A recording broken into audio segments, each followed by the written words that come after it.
উজবুক coach selection নয়। আজকে বড়িয়ার একটা বেশ ভালো একটা আপডেট দেখলাম ইউটিউবে ইস্টবেঙ্গলের কোচ সিলেকশন প্রসেস সংক্রান্ত। তো সেটা আমি শেয়ার করে দিয়েছিলাম আমার চ্যাট ফোরামে। আলাদা করে অডিও তৈরির কোনো প্রয়োজনই ছিল না, তার কারণ আমি আমার ওই কোচ সিলেকশন সংক্রান্ত যে অডিওটা শেয়ার করেছিলাম সেখানে বলেছিলাম যে কীরকম প্রসেস হওয়া উচিত, আমাদের কী চাহিদা সেইটা আগে ঠিক করে সেই অনুযায়ী লোক চয়ন করা উচিত, কোনো বিশেষ নামের পেছনে না ছুটে। কিন্তু আমি বিগত কয়েকদিন ধরে দেখছি বেশ কিছু ব্যক্তি, তাদের মধ্যে কিছু সাংবাদিকও আছে, তাদের ওপর নিচ সমস্তই পেকে গেছে, তারা একটা অদ্ভুত একটা তথ্য দিয়ে বেড়াচ্ছে এবং সেই তথ্যটা একটু আগে আমাকে শেয়ার করলো আমার সাথে আমার পরিচিত এক ইস্ট বেঙ্গল ফ্যান। তার বয়স যা, তার এটা মনে রাখার কথা নয়। বলছি ইস্ট বেঙ্গল বলছি ভারত নাকি উজবেকিস্তানের সাথে ড্র করেছিল, সে উজবেকিস্তান আজকে ওয়ার্ল্ড কাপ খেলছে। এই তথ্যগুলো আপনারা কোথায় পাচ্ছেন জানি না, যারা দিচ্ছে আপনাদেরকে ভুল তথ্য দিচ্ছে। তাহলে একটু ইতিহাসে যাওয়া যাক। উজবেকিস্তান, সেখানে এমন একটা ক্লাব আছে পাক্তাকোর। সে ক্লাবটা আগে ভারতে খেলতে আসতো বিভিন্ন ক্লাব টুর্নামেন্টে। কখন আসতো? যখন উজবেকিস্তান সোভিয়েত ইউনিয়নের অন্তর্গত ছিল, সিএসএসআর, সোভিয়েত ইউনিয়ন। তো তখন সেখান থেকে বিভিন্ন ক্লাব আসতো ভারতে খেলতে। কখনো শাক্তার এসছে, শাক্তার ইউক্রেনের যতদূর মনে আছে। পাভলাদোর আসতো, পাভলাদোর কাজাকস্তানের। আর আপনার পাক্তাকোর, পাক্তাকোর খুব নাম করা ক্লাব, বেশ ওরা বোধহয় একাধিকবার এসছে যতদূর মনে আছে। পাক্তাকোরও কিন্তু উজবেকিস্তানে। তো রাশিয়া যখন ভেঙে গেল তখন রাশিয়া মানে সোভিয়েত ইউনিয়ন যখন ভেঙে গেল, তো তখন তার কিছু কিছু দেশ তারা ঠিক করলো তারা এশিয়ার সাথে সংযুক্ত হয়ে যাবে, মানে এশিয়ান ফুটবলের যে এশিয়ার এএফসির সাথে তারা এএফসিতেই অপারেট করবে। তো তেমনই একটা দেশ ছিল উজবেকিস্তান। তো উজবেকিস্তান এই সিদ্ধান্ত নেওয়ার পরেই এশিয়ান গেমস হলো। তো তখন এশিয়ান গেমসে কিন্তু সিনিয়র টিমই খেলতো, মানে এখন যেমন এশিয়ান গেমসে আন্ডার 23 না কত আন্ডার 21 কিছু একটা করে দিয়েছে, দুজন বোধহয় ইরেগুলার প্লেয়ার খেলতে পারে, মানে অ্যাবভ 23। কিন্তু তখন কিন্তু এই নিয়মটা ছিল না, তখন সিনিয়র টিমই খেলতো। তো উজবেকিস্তান তৈরি হওয়ার পর প্রথম এশিয়ান গেমস তার কিছুদিনের মধ্যেই খেলে এবং সেই এশিয়ান গেমসে উজবেকিস্তান কিন্তু চ্যাম্পিয়ন হয়। মানে যেই এশিয়ান গেমসে জাপান, কোরিয়া, সৌদি এরা খেলছে, ভারত গিয়ে মুখ থুবড়ে পড়ে বহু বছর ধরে, সেই এশিয়ান গেমসের চ্যাম্পিয়ন হয় উজবেকিস্তান। এবং সেই উজবেকিস্তানের চ্যাম্পিয়ন টিমের কোচ ছিল রুস্তম আকরামভ। সেই ঘটনার কিছুদিনের মধ্যেই রুস্তম আকরামভকে, যদ্দূর মনে আছে, প্রিয়রঞ্জন দাসমুন্সী তার ফিফা এএফসিতে তার ভালো একটা কানেকশন ছিল, সেই সম্পর্ক খাটিয়ে উনি তখন রুস্তম আকরামভকে ভারতে নিয়ে আসেন ভারতের কোচ হিসেবে। এবং রুস্তম আকরামভের হাত ধরেই তখন মানে বাইচুংলা তৈরি হচ্ছে, ম্যান্ডেলা বলতো আপনার বাসুদেব মণ্ডলকে। তো এই টিমগুলোকে নিয়ে যখন প্রস্তুতি করতো সিনিয়র টিম বা আন্ডার 23 টিম ভারতের, উনি মাঝে মধ্যেই উজবেকিস্তান ওদিকে যেতেন, গিয়ে ওখানকার মানে একটু কমা ক্লাব, মানে প্রথম সারির না, একটু কমা ক্লাবদের নিয়ে প্র্যাকটিস ম্যাচ খেলাতেন। এবং তখন নেহরু ক্লাব কিন্তু অলরেডি পড়ে গেছে, এবং নেহরু কাপে যেসব টিমরা আসতো, আন্ডার 8 টিম আসতো, বা একটা একটা ক্লাব টিম চলে আসতো, একটা দেশের একটা জার্সি পরে চলে আসতো। প্রথম দিকে এরকম ছিল না নেহরু কাপে, কিন্তু এই ঘটনাগুলো যখন ঘটছে, উজবেকিস্তান তৈরি হয়ে গেছে, তখন কিন্তু উজবেকিস্তানের ফার্স্ট টিম আসতো না। আপনাদের মনে আছে কি না জানি না, একবার ইগর বলে একটা ছেলে এসেছিল, মোহনবাগানে খেলেছিল ন্যাশনাল লিগে, অসাধারণ খেলেছিল, কিন্তু সে তখন তার অলরেডি 34 না 35 বছর বয়স হয়ে গিয়েছে। সে টিমে ইগর ব্যারেটো অসাধারণ ফুটবল উপহার দিয়েছিল সেই মৌসুমে।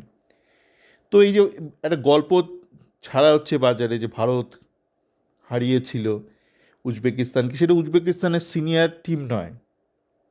একটু মানে সত্যের মুখোমুখি হতে শিখুন। আপনাকে যদি জীবনে উন্নতি করতে হয়, প্রথমত আপনাকে জানতে হবে আপনি কোথায় দাঁড়িয়ে আছেন। এই মিথ্যাচার করবেন তো আপনি কী করে ঠিক হবেন?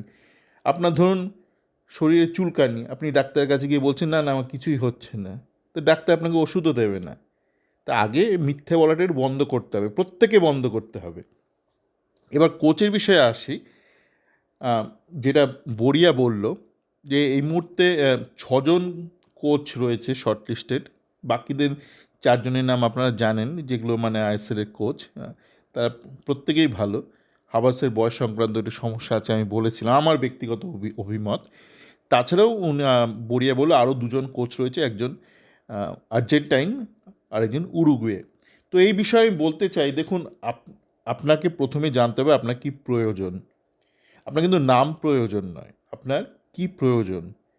আপনার এমন একজন কোচকে লাগবে যে কিনা আপনার ইউথ নিয়েও কাজ করতে পারবে, তাদের সঠিকভাবে ইন্টিগ্রেট করতে পারবে। মানে এতদিন যেটা ইস্টবেঙ্গলে হচ্ছিল, অর্থের অপচয় 9-6 দুটোই হচ্ছিল। উল্টোপাল্টা প্রমোশন দিয়ে দেওয়া হচ্ছিল, সমর্থকরা নাচানাচি করছিল। সমর্থকদের আমি দোষ দিই না, বেশিরভাগ সমর্থকের বুদ্ধি কম। এটা শুধু সমর্থক বলে নয়, যে কোনো সমাজের ক্ষেত্রেই প্রযোজ্য। যে কোনো পৃথিবীর যে কোনো সমাজেই ম্যাক্সিমাম মানুষ সাধারণ হয়, তার কারণ তার মেধাটাও সাধারণই হয়। তো এই মানুষকে ভুল বোঝানো হচ্ছিল, উল্টোপাল্টা প্রমোশন দেওয়া হচ্ছিল, আপনারা নাচানাচি করছিলেন, এবং প্রমোশনের সাথে সাথে তাদের স্যালারি হাইক হচ্ছিল, 9-6 হচ্ছিল, আর্থিক 9-6 হচ্ছিল। তো আপনাকে কিন্তু এই 9-6টা আটকাতে হবে। আপনার বাজেট কত হবে আমি জানি না, কিন্তু আপনি যদি 9-6 করেন না, মানে কুবেরেরও ধন শেষ হয়ে যায়। তো সেই ক্ষেত্রে আপনাকে কিন্তু এমন কোচ লাগবে যে এই জুনিয়র ছেলেদেরকে সঠিকভাবে ইন্টিগ্রেট করতে পারে, যেটা অতীতে অমল দত্ত করতেন। এখন মেয়েদের টিমে অ্যান্থনি অ্যান্ড্রুস সেই কাজটাই করে। তো সেই ধরনের কোচ কিন্তু আপনি অনেক পাবেন, আপনি আর্জেন্টিনা উরুগুয়ে ফার্স্ট টায়ার ছেড়ে দিন, সেকেন্ড টায়ার ক্লাবের সাথেও আইএসএল ক্লাবরা কিছু করতে পারবেন। ইনফ্যাক্ট ভালো বিদেশি আপনারা কিন্তু এইসব আর্জেন্টাইন টায়ার 2, উরুগুয়ে টায়ার 2, তারপর আপনার টার্কির টায়ার 2, এই যে ড্যানি মার্টিনেস বলে যে প্লেয়ারটা, সে তো টার্কি টায়ার 2 থেকে তাকে নিয়ে এসেছিলো পাঞ্জাব। তো এই টায়ার 2তে কিন্তু আপনারা অনেক কোচ পাবেন, ভালো ভালো কোচ পাবেন, ঠিকঠাক দামে পাবেন, যারা সিনিয়র টিমকেও ম্যানেজ করতে পারে আর যারা এই জুনিয়রদেরকেও তুলতে পারে। তো পুরোটা বিচার করে যাচাই করে সঠিক দামে আপনাকে সঠিক ব্যক্তিকেই আনতে হবে। সেই ব্যক্তি মানে পিটার, মানোলো এর মধ্যে সীমাবদ্ধ থাকাটা উচিত নয়।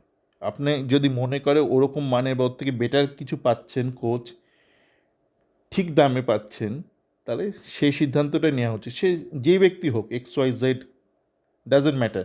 সেটা নামের পেছনে ছুটলে কিন্তু কোনো লাভ হবে না। এবং আমি মনে করিয়ে দিয়ে, অনেকে হয়তো জানেন না, কুয়াদ্রাতকে যখন এক্সটেনশন দেওয়া হয়েছিল, সেই সময় আমি ভারতে গিয়েছিলাম, ঘুরতে গিয়েছিলাম। আমি একাধিকবার ভারতে যাই বছরে, চেষ্টা করি অন্তত 2বার অন্তত যেতে, 1 থেকে 2বার। তো আমার মনে আছে ওরকম বার পুজোর দিন আমি মাঠে গিয়েছিলাম, আমার একটা ছোটো মতো ব্লগও তৈরি করেছিলাম। তো সবাই নাচানাচি করছে, তো আমি ব্লগেই বলেছিলাম এটা সর্বনাশ হয়ে গেল, কোয়াদ্রাতকে রেখে দেওয়া হলো। এবং অচিরে আপনারা দেখলেন কি হলো। মানে এটা কিন্তু সুপার কাপ জেতার পরে আমি বলছি, সুপার কাপ জেতার পরে যখন সবাই নাচানাচি করছে, তখন আমি ভিডিওটা শেয়ার করেছিলাম, ভিডিওই তুলেছিলাম, কেন আমি বার পুজোয় গিয়েছিলাম মাঠে, ইস্টবেঙ্গল মাঠে। তখন আমি বলেছিলাম এটা একটা খুব বাজে সিদ্ধান্ত হলো। তেমনি অস্কারকে রাখার সময়ই বলেছিলাম বাজে সিদ্ধান্ত। যাকে সে বিষয়ে যাচ্ছি না। উনি হয়তো ইন্দোনেশিয়ার পুলিশ ক্লাবে জয়েন করবেন। তো অস্কার কিন্তু একটা জিনিস স্বীকার করেছে, অন ক্যামেরা স্বীকার করেছে, সেই ইন্টারভিউটা আপনারা দেখে নিতে পারেন। এই কিছুদিন আগে যে একটা ইন্টারভিউ উনি দিলেন সমুদ্রের পাড়ে বসে, ওখানে উনি বলেছেন যে ওনার মানের যে কোচ, সেই কোচ কিন্তু স্পেনে খুব কম টাকা পায়, স্যালারি খুব কম। তো উনি তাই বলেছেন আমি এই ইন্ডিয়ান সাবকন্টিনেন্ট এইসব দেশে কাজ করতে চাই, কারণ আমার যা মান, সেই মানে আমি স্পেনে অনেক কম টাকা পাবো। তো এটা আমার কথা নয়, ওনার নিজের বক্তব্য। তো কোচ যখন নিজের মুখেই বলছেন যে সে তার নিজের দেশে অনেক কম টাকা পায়, তো আপনারা কেন বেশি টাকা দিতে চাইছেন? মানে এতটাও কুড়েমি ঠিক নয়, মানে এতটাও বিলাসিতা ঠিক নয় যে 1 টাকার মাল আমি 5 টাকা দিয়ে নেব, ও বলছে 5 টাকা, ও বলছে 6 টাকা।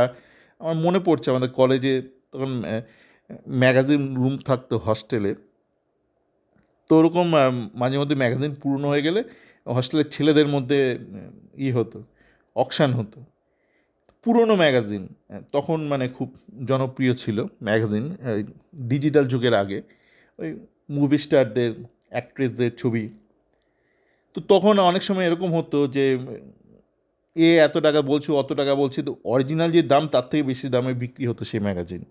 মানে অকশানে কেউ একটা নিত, মানে ম্যাগাজিনের যে অরিজিনাল দাম, যে দামে বিক্রি হয়েছে তার থেকে বেশি দামে সে একটা ম্যাগাজিন কিনতো। তো ওইভাবে কোচ সিলেকশন করে লাভ নেই। আপনি 2 টাকার মালটাকে 4 টাকা দিন কি 20 টাকা দিন, জিনিসটা কিন্তু 2 টাকারই থাকবে। সবাই ভালো থাকবেন।